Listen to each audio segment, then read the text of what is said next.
Senhoras e senhores, respeitável público pagão, a partir de sempre, toda cura pertence a nós.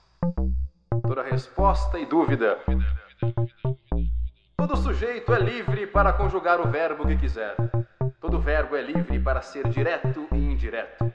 Nenhum predicado será prejudicado, nem tampouco a vírgula, nem a crase, nem a frase e ponto final.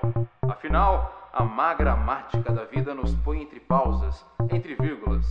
E estar entre vírgulas pode ser aposto. E eu aposto o oposto que vou cativar a todos, sendo apenas um sujeito simples. Um sujeito e sua oração, sua prece, sua verdade, sua fé. Que a regência da paz sirva a todos nós, cegos ou não, que enxerguemos o fato de termos acessórios para nossa oração. Separados ou adjuntos, nominais ou não, façamos parte do contexto, da crônica e de todas as capas de edição especial. Sejamos também o anúncio da contracapa. Mas ser a capa e ser a contracapa é a beleza da contradição. É negar a si mesmo. E negar a si mesmo pode ser também encontrar-se com Deus, com teu Deus. Senhoras e senhores, que nesse encontro que acontece agora, cada um possa se encontrar no outro.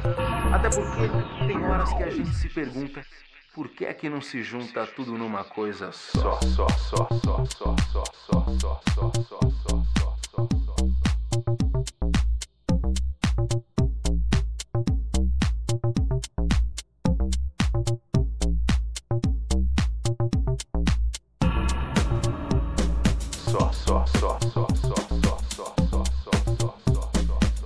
Os opostos.